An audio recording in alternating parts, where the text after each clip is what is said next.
Hi అండి అందరికీ. Welcome to my channel Sri Ananda Brindavanam. ఇదిగోండి పాల తాలికలు ఎలా చేయాలో చూపిస్తాను. బెల్లం కరగబెట్టి పక్కన పెట్టి పాలు కాసి పక్కన పెట్టేసాము. వేరే గిన్నెలో వేరే పాలు తీసుకొని మళ్ళీ స్టవ్ మీద పెట్టాము. అవి కాగుతున్నాయి.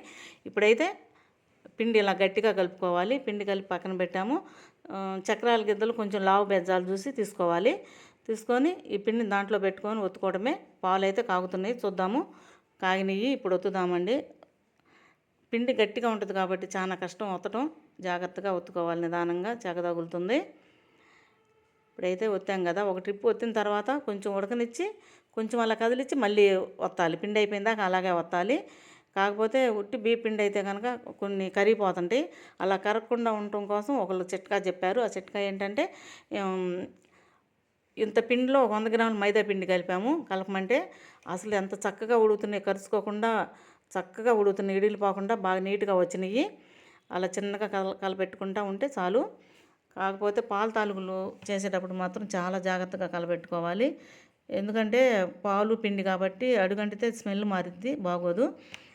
ఇదిగోండి ఉడుకుతున్నాయి. అలా చిన్నగా కంగారు ఉండకూడదు ఈ పాల తాలికలు చేసేటప్పుడు. అలా నిదానంగా కలపెట్టుకుంటూ ఉడుకుతున్నాయి. లాస్ట్లో కొంచెం పిండి నుంచి ఇలా కలబెట్టి ఉండలు లేకుండా కలబెట్టుకొని వాటర్ పోసి దాంట్లో పోసేద్దాము. లాస్ట్లో అన్నమాట ఇది పోసేస్తే ఇక పాల తాలికల వరకు అయిపోయినట్టే. ఉడుకుతుంటాయి. బెల్లం వేయాలన్నమాట. ఇక కరగబెట్టి పెట్టుకున్నాం కదా,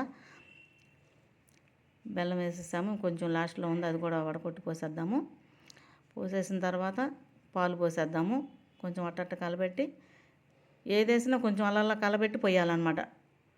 ఇప్పుడు పాలు పోసేసాము. ఇప్పుడు మొత్తం కలిసేటట్టుగా జాగ్రత్తగా కలబెట్టాలి. ఇప్పుడు దీంట్లో యాలకుల పొడి వేద్దాము. డ్రై ఫ్రూట్స్ అవన్నీ వేయించి నేతిలో వేయించి పెట్టాము, లాస్ట్లో వేస్తాం. ఇప్పుడైతే ఉడికినవి చాలా బాగా వచ్చినాయి. చిక్కబడితే చాలా బాగుంటుంది. దీంట్లో ఉట్టిపప్పు కందిపప్పు ఉంటుంది కదా, ఉట్టిపప్పు వేసుకొని నెయ్యి వేసుకొని తింటే బాగుంటుంది.